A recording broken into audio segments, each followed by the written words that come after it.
Well, hi everyone. It's great to have you here. We're going to be starting chapter 12 next. This is actually a very interesting chapter. It's seems like a long chapter. We're going to probably break it up into at least 3 parts. Drugs, microbes, host, the elements of chemotherapy. We're going to be building upon what we learned about in some of the preceding chapters. So let's just get right into it here.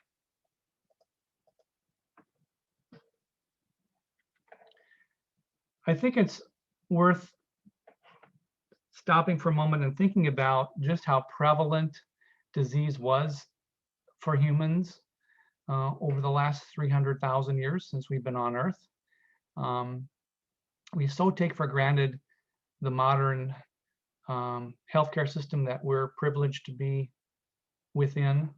But even in the United States, not that many years ago, 150 years ago or so, as we see, on the first bullet here, 33% of kids died before the age of 5 in this country alone due to infection and disease. That's an amazing statistic. The average life expectancy for somebody in the early 1900s in the United States was probably in the mid 50s, I would guess. And even in today's world, I remember reading recently, the average life expectancy for somebody in Russia, outside of the major metropolitan areas, for example, where we have pretty good healthcare, it's also in the 50s. Yeah, I was shocked when I read that. But even today, in today's world, in some countries, it's not really great. I think we could add obviously COVID-19 to this slide, couldn't we? When we talk about polio, we talk about the Spanish flu epidemic back in the early 1900s, like 1918, I think, or so. We're going to add 2020 to this listing of pandemics that even today are killing lots and lots of people. Over 550,000 Americans have died from COVID-19, right? And I think we're going to be seeing more pandemics. This is not going to be the isolated situation. We're going to likely see more zoonotic diseases. We'll get into this in upcoming chapters, but this is the process whereby viruses and bacterial infections begin in animals and then make that leap to humans. That's what kind of happened with SARS. That's what happened with COVID-19, we think, and with increased deforestation and loss of habitat for animals, and the closer association that we have with animals today than ever before, we're going to see pandemics in the future, unfortunately, and it could be worse than COVID-19. So back to our chapter here: drugs, microbes, host, chemotherapy.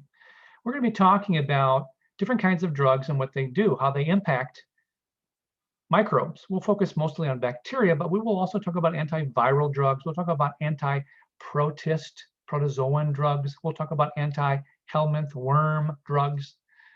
If you think about the major types of microorganisms back in one of the earlier chapters, we described those.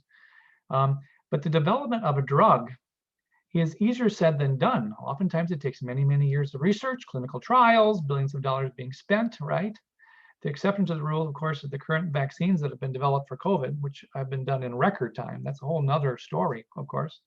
But ordinarily, antiviral, antimicrobial drugs are typically decades often in the making. So when we think about these drugs, we should remember that oftentimes they originate in our natural world. And I'll get into that in just a few minutes. So naturally produced antimicrobial drugs is what we often start with, and then we can chemically modify those, or, as you'll see here in a few minutes also, we can generate our own new drugs by manipulating the chemistry to such an extent that it looks nothing like the naturally occurring or the semi-synthetic, partially modified drug. So what do pharmaceutical companies look for when they try to develop the quote unquote ideal antimicrobial drug? And that's a very broad statement to make. Antimicrobial, we're talking about not only bacteria, but viruses, as we said, and protozoa, and maybe even other infectious agents. Well, this listing in the table in your book is one that I think is worth looking at, worth spending some time thinking about. I'm not going to go through each of these 10 or so bulleted items, but I do want you to look at them. I want you to ponder them a little bit. But what you'll find as you look through these ideal characteristics is that it's really, really hard to check each one of those boxes, if you will, right? It's really, really hard. It's almost impossible to find a perfect drug that accomplishes all these goals. Yet these are the things we need to keep in mind as we develop drugs.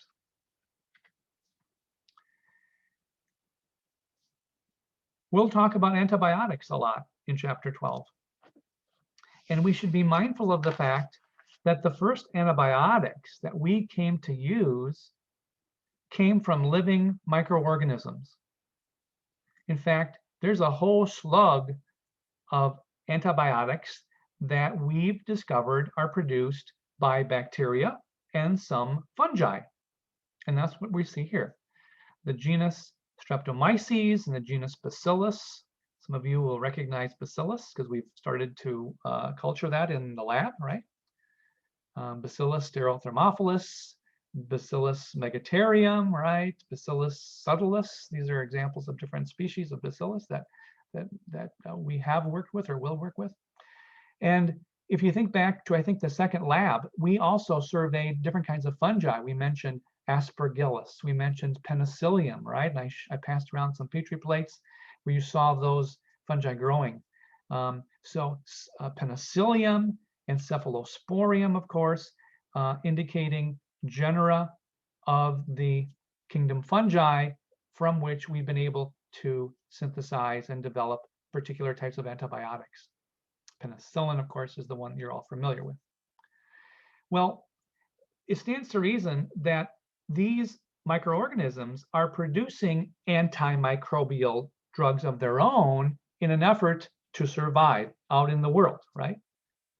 So by secreting an antimicrobial, Streptomyces can eliminate competition for food, competition for all the things that an organism needs to define its niche. Remember, we talked about the term niche, N-I-C-H-E, in one of the earlier chapters. And so this is a natural evolutionary process that these microbes undergo, the production of toxic chemicals that kill their neighbors so that they can have a better chance of survival of their own. There's a very interesting making connections box in your book there on page 371 that talks about Sir Alexander Fleming and his very serendipitous, his accidental, his lucky discovery of penicillin in his lab in the late 1920s. So make sure you'll check that out. He was a London physician who happened to also be a microbiologist. And I'm not going to go through the entire story there, but you can certainly read that over. And it is indeed serendipitous. It was just pure luck that he came across the effective nature of penicillin when a spore of Penicillium fell on his Petri plate that he was growing Staphylococcus aureus in. Yeah, so pretty interesting. Check it out. Well, here we see a couple photographs of Penicillium and Streptomyces, which you remember again are both a fungus here on the left and a bacterial genera here on the right. Actually, we are even indicating the species. It's not important that you know the species name, but you should be aware of the genera here, the sources of antimicrobial drugs. And what you're seeing here on the left, this kind of yellowish droplet material, that's actually penicillin. That is the chemical being produced by a colony of Penicillium notatum. Yeah. And Streptomyces here is producing its antimicrobial chemical here as these little kind of beautiful round droplets, almost blue, aren't they? So that's quite beautiful to look at. So if you were to culture these on an agar plate with suitable growing material, you too could see these things. So here's a table where we're looking at some different types of organisms. Penicillium, Cephalosporium, as we said a few moments ago. Here's Bacillus, Streptomyces. Some of these, of course, are fungi, as we've noted. Others are prokaryotic. And then you see a list of some of the types of drugs that are produced by these different molds and different prokaryotes. You do not need to memorize this table. However, I think it's helpful if you ever want to go back, as you study some of these drugs, as we will in just a few moments, and you're wondering, well, is this produced by a mold? Is this produced by a bacterium? You can always check back. This is a nice reference table to have access to.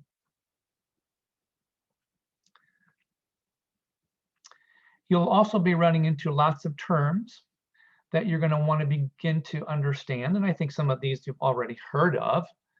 I'm not going to go through all of these terms, but you should spend a few moments and look at the definitions.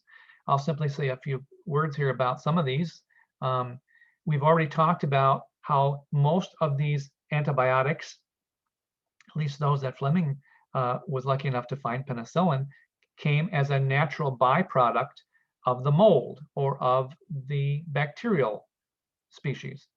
So they're natural antibiotics. What we do is sometimes use those, right?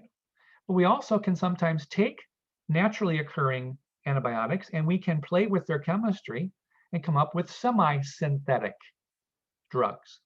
Or as I said earlier, we can develop man-made ones entirely in the laboratory. Those, of course, be the synthetic drugs. Narrow and broad spectrum, we'll talk more about those terms in just a few moments, but this is sort of comparing a rifle with a shotgun, if you will. A rifle being a very pinpoint, precise attack, if you will, against a very narrow group of bacteria, as opposed to the shotgun approach, where you're shooting out lots of pellets, trying to kill a much broader array of bacteria, perhaps. Prophylaxis is the idea of using a drug with the thought of trying to prevent any possible future infection. I'll give you an example of this. About 20 years ago, I had a bout of pericarditis, inflammation of the pericardium, the sac that surrounds the heart. And there was a time when I had to take 3 antibiotic pills before I had my teeth cleaned. Because of course, when you get your teeth cleaned, the dental hygienist is poking around with her instruments and ultimately, hitting the gums, you're bleeding, that kind of thing. And the worry at that time was that having simple dental work done could introduce potential species of bacteria from the mouth into the bloodstream, which could in turn circulate through the body and cause issues, like aggravate the pericarditis, for example, or worse yet, causing other more serious infections. That has since apparently been rethought because I no longer take antibiotics before I have my teeth cleaned. But that would be an example of a prophylactic approach where I took those 3 large pills an hour before I had my teeth cleaned, with the hopes that if I did get something introduced into the bloodstream, that those antibiotics would knock that particular bacterium out, for example, or those bacteria out, would be just one, before they could cause problems. Synergistic effect or synergy is a new term, I think, for most all of you. And this gets at the idea that sometimes when we try to battle an infection, we might try to do that by taking more than one type of antibiotic. Now, I can't think of any times in my life when I've been prescribed more than one type of antibiotic, but there are sometimes instances whereby a patient may be suspected of having a multi-species infection, and they might introduce several antibiotics in a given IV, for example, or it could be from from pills as well. But the idea is if you take more than one antibiotic, that the combined effect, the synergistic effect of the two together outweighs and is more effective than if you used one or the other alone. That's basically what synergy gets at. And we'll talk more about that coming up a little bit later. The other thing, and this is addressed, I think, in that table that we looked at a little bit earlier on the ideal characteristics of an antimicrobial, is the fact that these drugs should be selectively toxic to the microorganism, but non-toxic to the host, to you, for example. Because what good would it be to give an antimicrobial when the effect of toxicity might even be worse than the infection, right? So you got to be conscious of that. And so sometimes, we take antibiotics that are specific in targeting the structure of the bacterium. As it says here, penicillins are effective in blocking the production of peptidoglycan, which you know is an integral part of the cell wall of bacteria. Well, do we have to worry about that to you and I, the effects of penicillin? The answer, of course, is no, because our cells don't have cell walls. They don't have peptidoglycan. So in this particular instance, it's not super likely that penicillin is going to necessarily be too toxic to us. Now, I got to caution you about this, though, before I get too far along. And that is, I'm not saying you can take high dosages of penicillin and not be effective. There can be dosage impacts, high concentrations of any drug that could cause issues.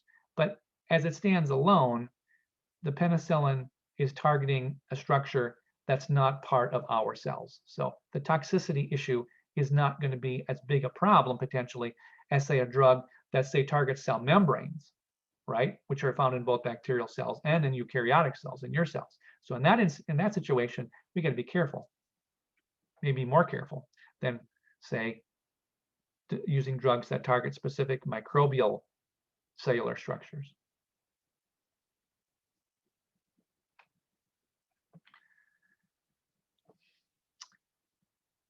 Here's another fascinating table that looks at specific groups of drugs and how specifically they affect the microorganism. So we see here under microbial type, the major types of infectious microbes, okay, should look familiar to you: bacteria, fungi, protozoa. These are the helminth parasitic worms, and viruses, which you know are acellular, but nonetheless can cause problems, i.e. COVID-19, right? HIV and so forth. And then we see the listing of different drugs and exactly what they do. As we proceed through this chapter, we're going to talk about not every one of these drugs, but we're going to talk about a good 50% of them, I would say, maybe 45%.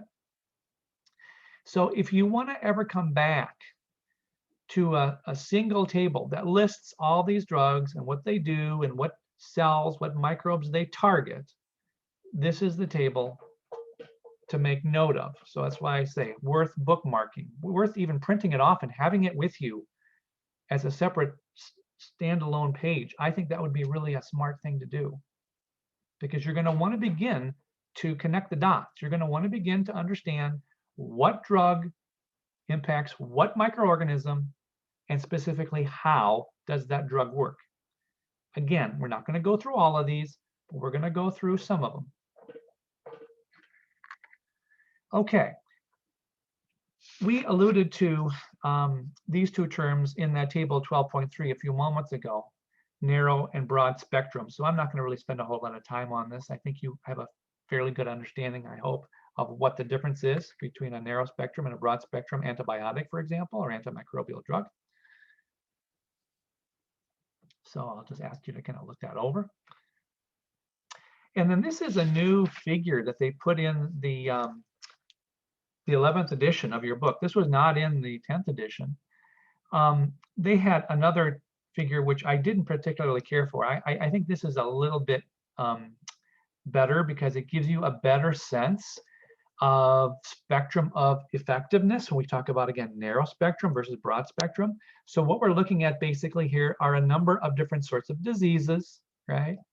The causative agent of those diseases, and again, I'm not expecting you to memorize this, but just take a few moments and take a look at this. So Mycobacterium is the genus that causes leprosy and tuberculosis, that important lung infection. You've all heard of Salmonella, perhaps.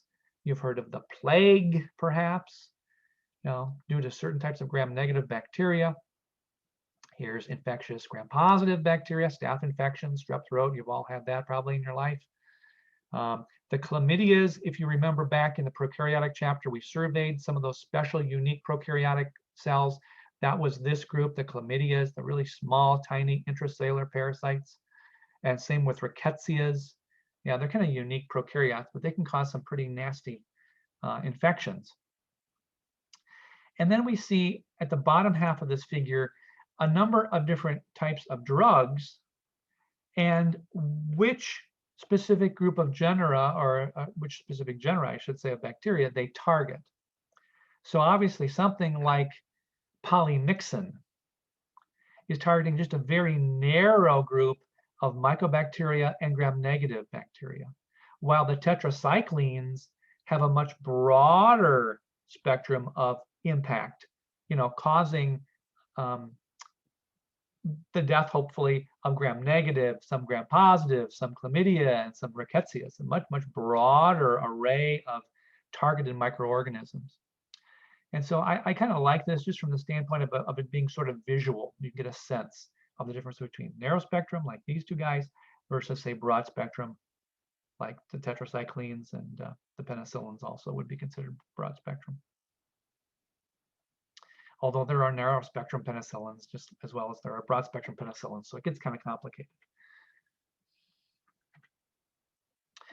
Okay, so we're going to approach today's lecture by looking at 5 basic mechanisms of drug action.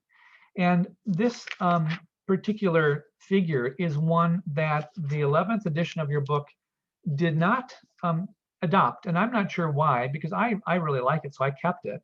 In your book, on figure 12.2 on page 373, they have a slightly different way of kind of breaking these mechanisms down, major targets of drugs. I'm going to stick with this, but it's virtually identical to what you got there in your book, so it's not substantially different.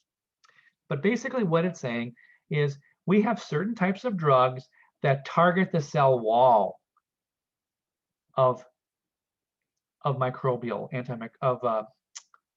microbes, and we'll be talking for the most part about bacteria, although we will talk about fungal drugs, antifungal drugs, and some anti-helminth drugs and some antiviral. But for the most part, this is obviously a cell, and it's going to be assumed that the vast majority of our discussion will focus on bacteria, prokaryotic cells.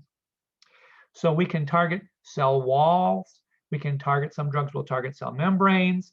Other drugs will target the nucleic acids in the chromosome, for example, of the cell. Other drugs will target the ribosome. You might wonder, well, why would you target the ribosome? Well, you know from the previous chapter that the ribosome is the site for protein production. If the cells can't make proteins like enzymes, they're going to die. So it's a very effective way of controlling microbes, is to prevent them from making protein. And then the 5th major kind of focus, if you will, or mechanism relates to interrupting the metabolic pathways that microbes rely on to survive. So we're going to talk about each of these 5, starting with cell wall inhibitors. And you can see a whole slug of drugs listed here. We're going to talk about some of these. Notice that they all act to block the synthesis of cell walls or the repair of cell walls. Now remember, in order for a bacteria to cause problems, it has to be able to reproduce. And in order to make more cells, i.e. via binary fission, you've got to be able to synthesize more cell wall and provide that to the daughter cells. If you can't make cell wall, you can't reproduce. If you can't reproduce, you're not going to cause problems.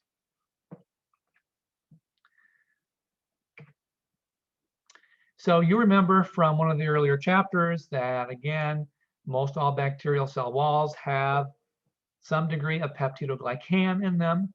The gram-positive cell walls, of course, have a thicker layer of this than do gram-negative cells. But nonetheless, peptidoglycan is an important structural unit in the cell wall of the vast majority of bacteria.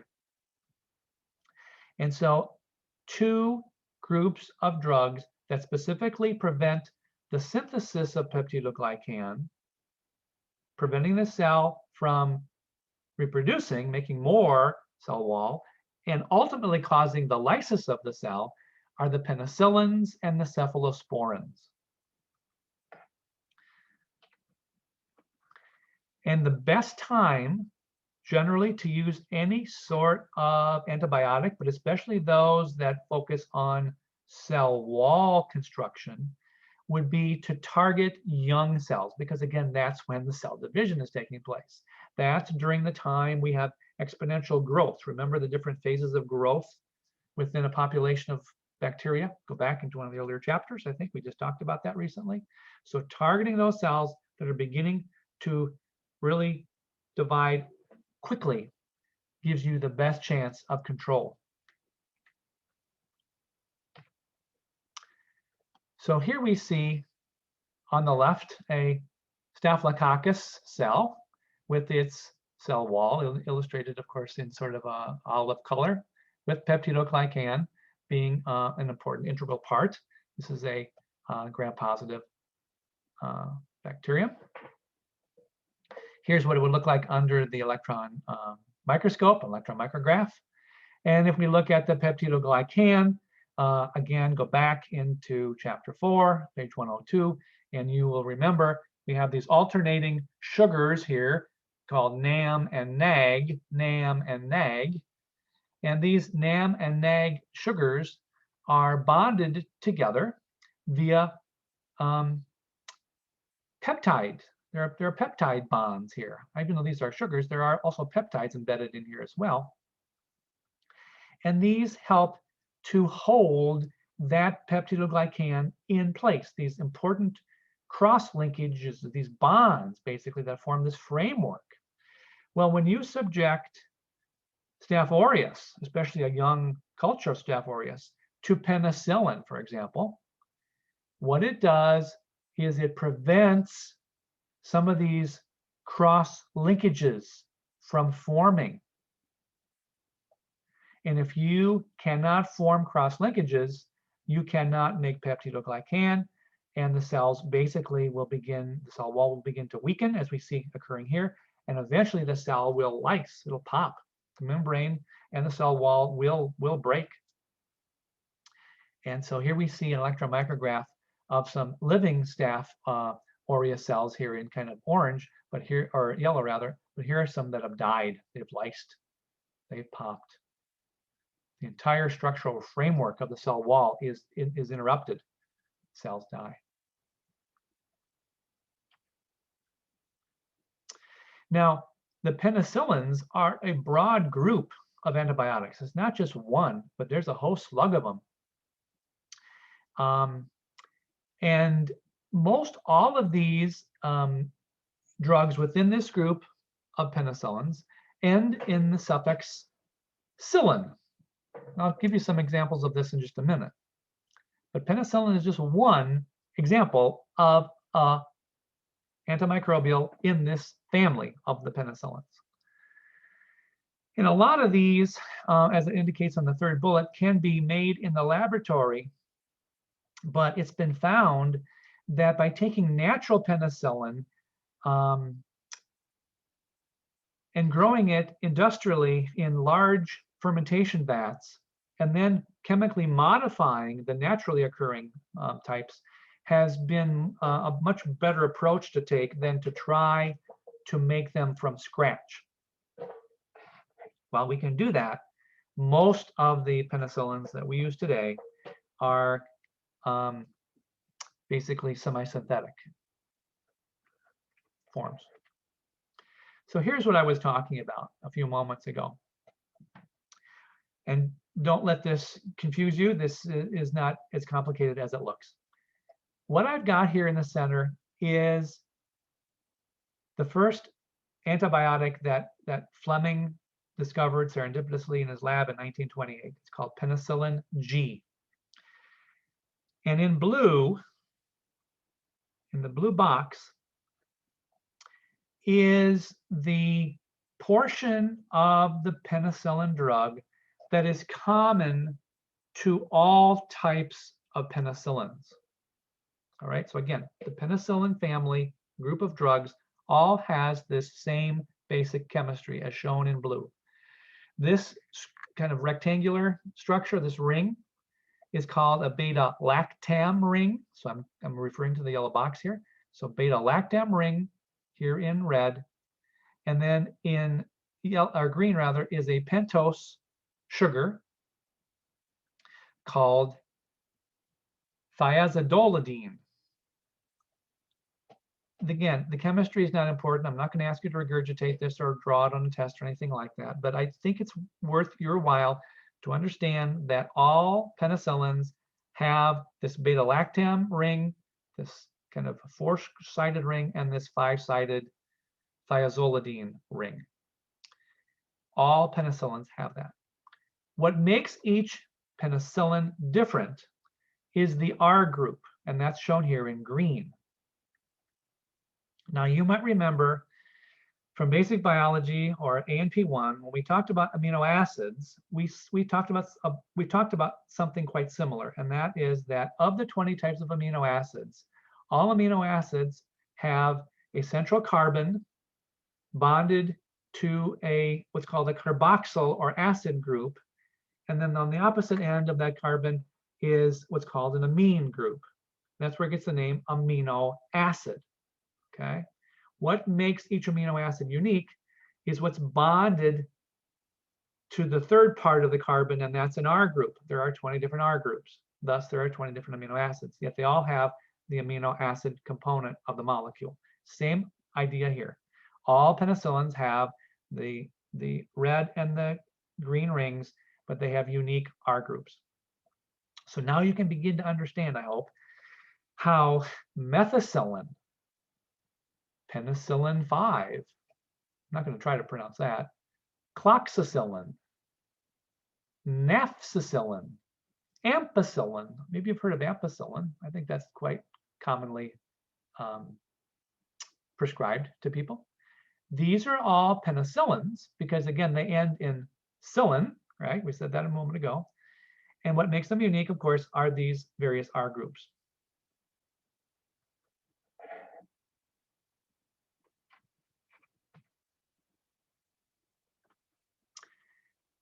So penicillin G and V are among the most important naturally occurring forms. I think we mentioned just a moment ago that this was the first antibiotic, remember, that Fleming came across, penicillin G. There's also penicillin, I guess I called it penicillin 5, didn't I, a minute ago? I think it's penicillin V, as in the letter V, not Roman numeral 5. And then we have, again, some semi-synthetics, like I mentioned a few moments ago, amoxicillin, which has that unique R group. And it's the R group that the chemists and the pharmaceutical company folks are playing with. They're slapping on different R groups to that common core part of the molecule and coming up with different types of penicillins. Now, this fourth bullet is really, really important, and it gets to the idea that some microorganisms, in an effort to negate the effect of penicillin, produce enzymes called penicillinases. Okay, I know that's an enzyme because it ends in ASE. So these bacteria are making these enzymes to negate the action of the drug that a neighboring bacterium is secreting in an effort to try to kill it. Okay. So we need to be mindful of the fact that there are some penicillins out there, semi-synthetic penicillins, that are penicillinase resistant. And we can use those particular types of penicillins to target those bacteria that are producing that penicillinase enzyme, because they're not impacted by the effect of the enzyme. We can use them to target those bacteria that are producing the penicillinases.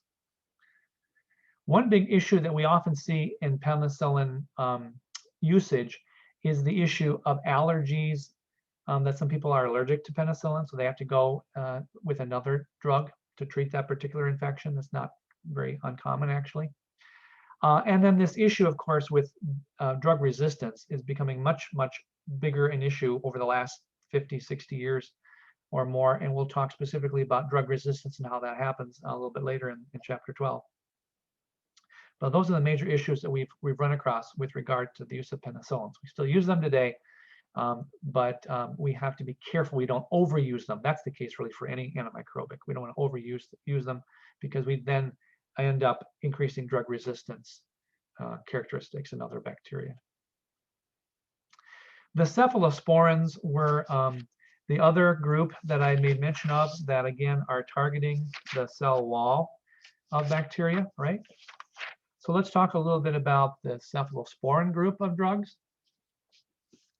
It's interesting to note that the cephalosporins account for 1/3 of all antibiotics. So that's a pretty important number of drugs that we use to specifically target cell wall synthesis. We specifically target peptidoglycan formation. And like the penicillin group of drugs, the cephalosporin chemistry here also has what they refer to as a common nucleus here. In other words, all cephalosporin drugs have this red and, in this case, yellow hexose sugar. Remember, a few moments ago we had a rectangular sugar here, and then we had a pentose sugar with regard to the penicillins. In the cephalosporins, you've got a slightly different sugar. That's what this is. So all cephalosporin drugs have this common nucleus. Where they differ are in the R groups. Now, unlike penicillin that had one R group, the cephalosporins have 2 R groups, one coming off one end of the molecule and one coming off the opposite end of the molecule, of the common nucleus. And so if you want to develop semi-synthetics or even synthetic drugs related to the cephalosporin group, you can play with, and that's what they do, they make up new R groups, slap those on the common nucleus, and develop new cephalosporin drugs. A lot of these are resistant to the penicillinases. So as we were talking about a few moments ago, these can be very effective in targeting those microbes that are trying to kill off the penicillin producing bacteria. And there are fewer allergic side effects. So these are very effective. A lot of times they're given orally, in other words, through a pill, but sometimes they're also injected either into the muscle or directly into the bloodstream. And finally, often many of these have the prefix Ceph or Kef. And you see some of those listed here on the right-hand side. Again, I'm not going to try to pronounce some of these, but a lot of them have this root or prefix Ceph or Kef. That tells us they are a member of the cephalosporin group. Okay, so we were talking a little bit earlier about the beta-lactam ring. That was shown. Let me just go back real quick.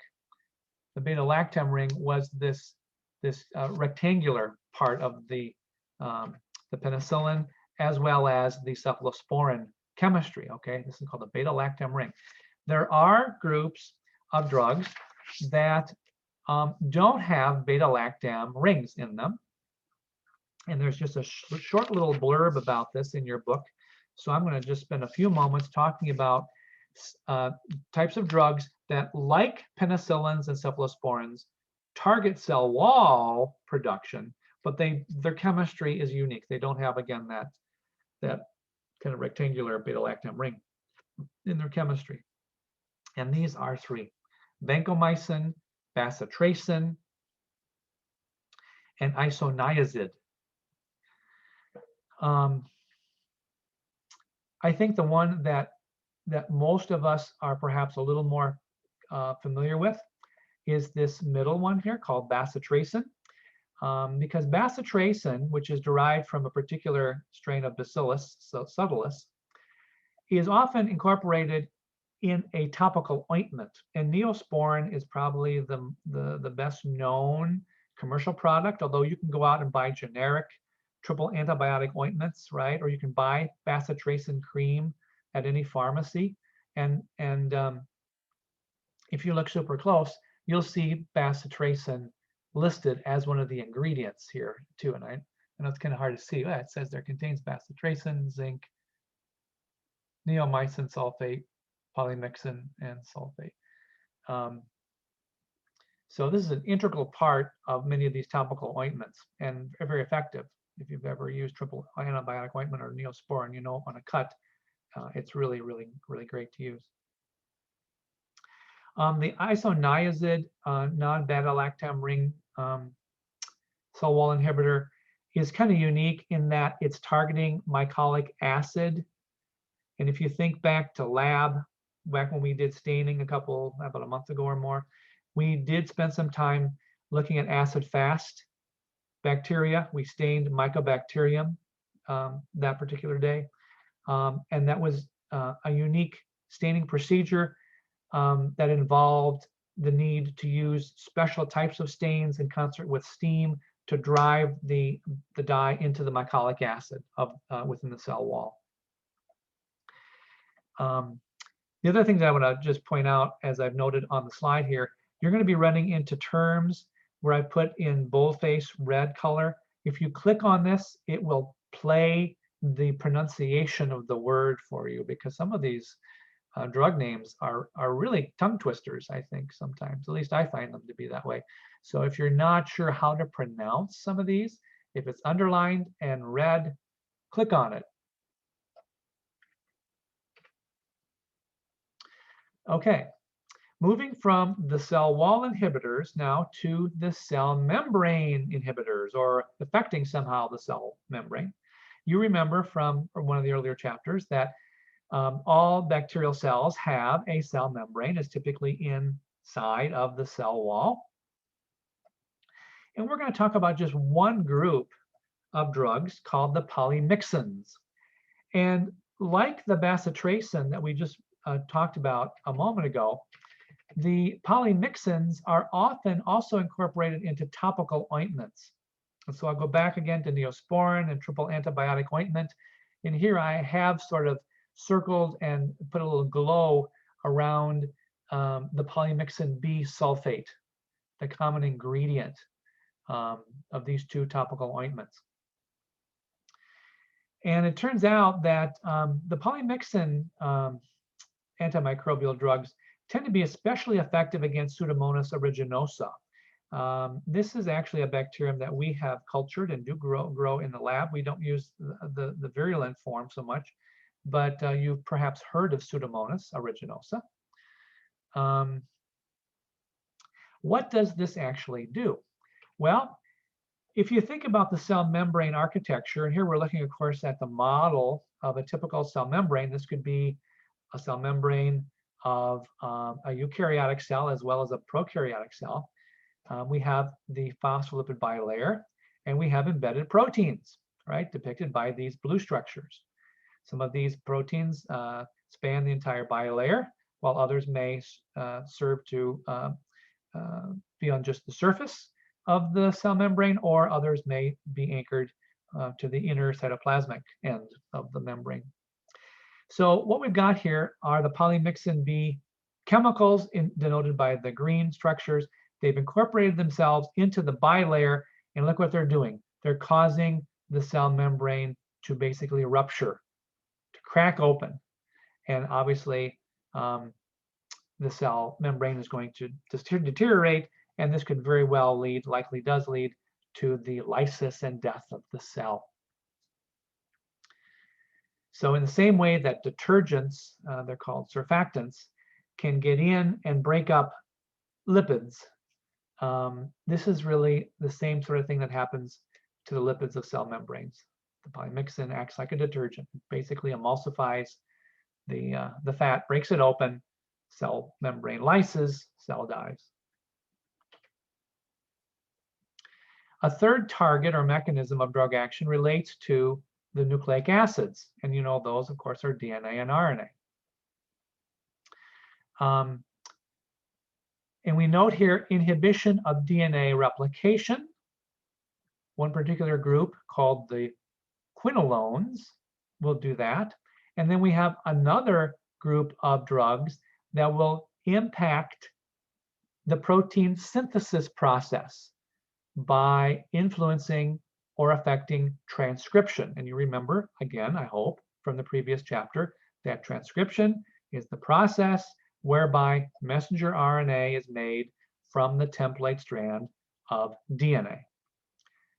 This is why I'm always telling you it's important that you begin to connect the dots here.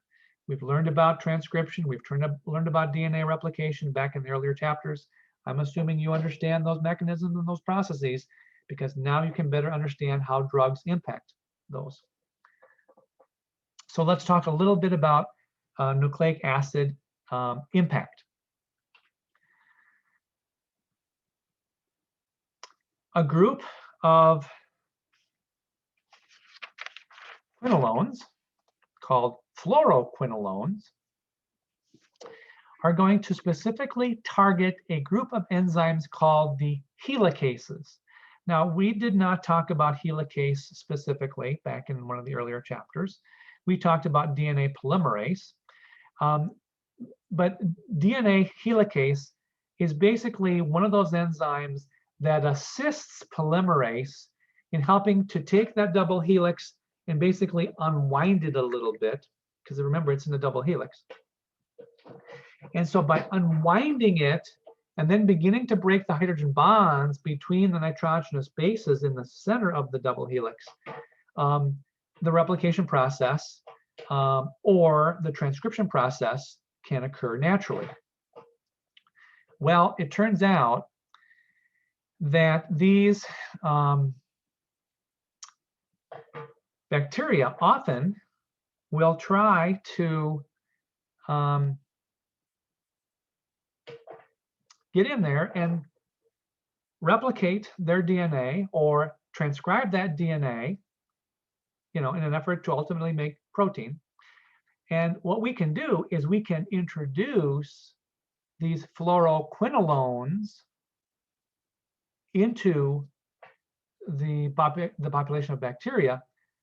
And as it says here, these will connect or chemically bind to the helicase enzymes. And if you bind up these helicase enzymes and prevent them from working, can the bacterial cell replicate its DNA? The answer is no, because it can't unwind it and break it open to allow for replication to occur. Or if it's a transcription process that we're talking about, you have to break open the double helix, right, to allow for the template strand to act as a mold for the construction of the messenger RNA. And so one of the more important drugs in this category is called ciprofloxacin, or just Cipro for short, and a very effective fluoroquinolone to prevent DNA replication in bacteria. Very, very effective. I'm not going to talk about rifampin, so don't worry about that. But I do want you to know about the quinolones, in particular Cipro, as we just described. I think what I'm going to do, I'm going to stop here, and then we'll pick up with categories 4 and number 5 in the next lecture.